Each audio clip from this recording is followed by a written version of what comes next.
पूर्ण परमात्मा पाप कर्म दंड को भी काट सकता है। अभी तक जिस भी संत व महापुरुष से मिले, उन्होंने यही बताया कि पाप कर्म फल भोगने से ही समाप्त होगा। वो प्रभु कौन है जो पाप कर्म को काट देता है, वो काल के बंधन से छुड़वा देता है? उसका क्या नाम है, पूजा की विधि क्या है?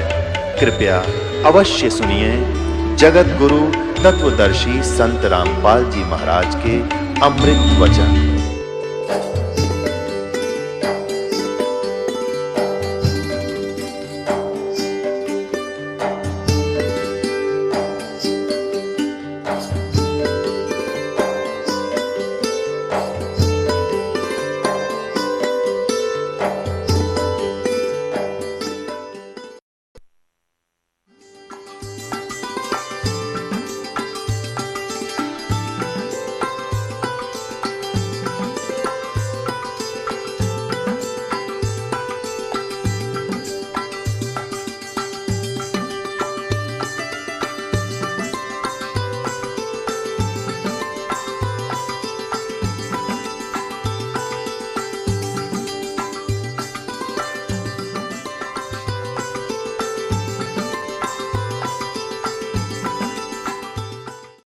अब जैसे परमात्मा हमें याद दिलाते हैं कि आगे गए ना बावड़े, रहते भी सब जा, और बिन साहेब की बंदगी की तो छोड़ ठिकाना ना।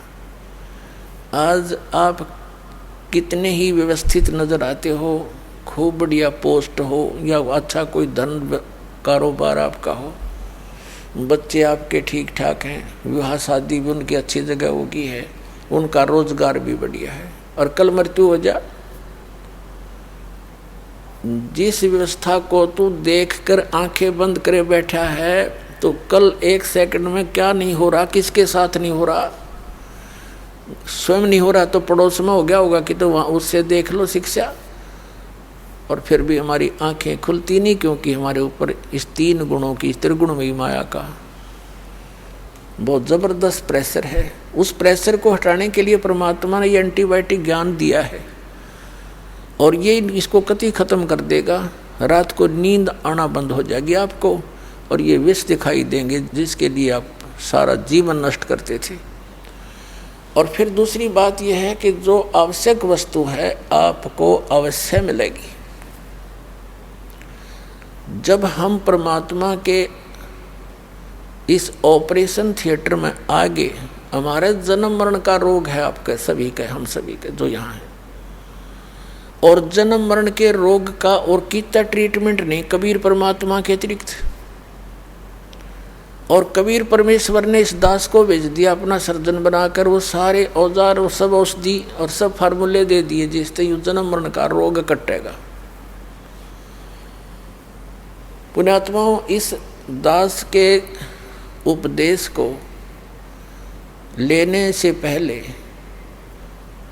हम कोशिश करते हैं कि पहले ज्ञान दें, चाहे पुस्तक के माध्यम से या सीडी के माध्यम से।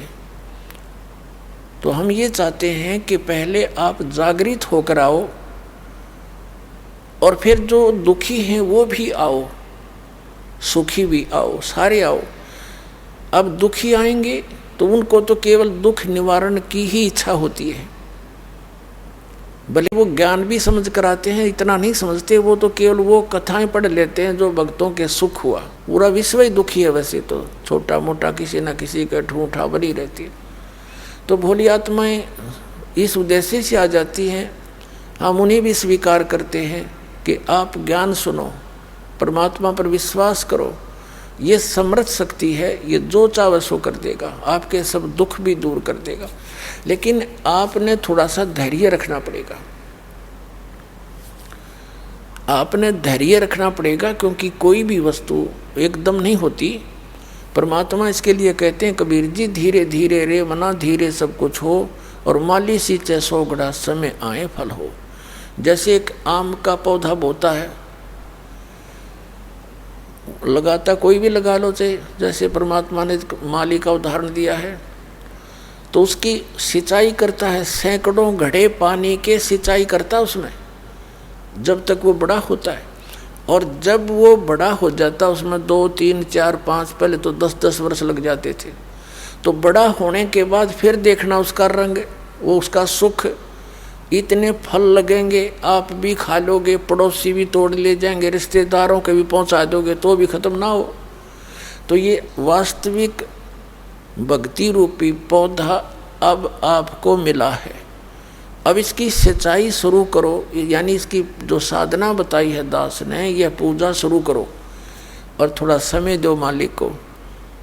वैसे तो ये जो चाह वैसो कर सकता है। ये समर्थ जब 600 वर्ष पहले आए थे कबीर भगवान, 64 लाख शिष्य हो गए थे कबीर परमात्मा के, 64 लाख शिष्य। और उस समय भारतवर्ष की कितनी आबादी होगी, उसमें 4 करोड़ के लगभग आबादी होगी आज से 600 वर्ष पहले पूरे भारतवर्ष की। और भारतवर्ष कितना था, अफगानिस्तान, पश्चिमी पाकिस्तान, बलूचिस्तान और इराक, ईरान, गढ़, गजनी, ये यहाँ तक, और पश्चिमी पाकिस्तान और पूर्वी पाकिस्तान, ये सारा कुछ भारतवर्ष के अंदर था। और सब मिलाकर के मुश्किल से 4 करोड़ आबादी होगी जनसंख्या।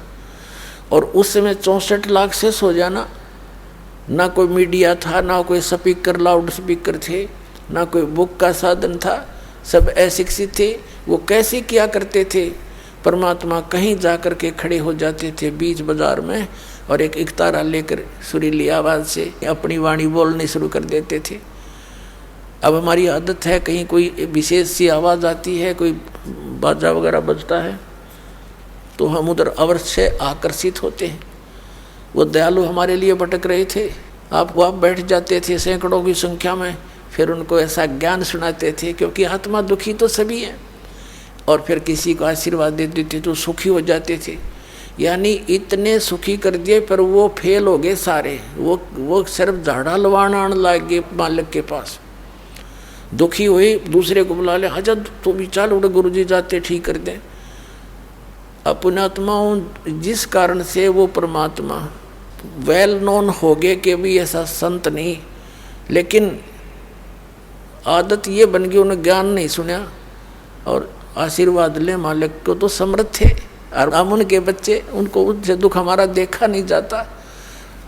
अपने बच्चे का दुख पिता माता नहीं देख सकते, जहाँ तक उनकी शक्ति होगी, संभव होगा, वो दुख रहने नहीं दे उनका। और वो तो सक्षम थे। तो इस प्रकार उस परमात्मा ने ना जाने कितने को सुख दिया, और 64 लाख चेले बन गए। और बाद में फिर एक पे छोड़ मारी थी उनको, एक परखी मारी थी, एक भी ना पाया, क्योंकि वो ज्ञान ग्रहण नहीं कर रहे थे। वो केवल स्वार्थवश सुखों की प्राप्ति के लिए ही लगे हुए थे। तो पुण्यात्माओं, आपको दास ने, परमात्मा कबीर जी ने जब ये ज्ञान स्टार्ट किया ही था, ऐसे अब भी हो रहे हैं सबको, ऐसे सुख तो अब भी होंगे और होते रहेंगे।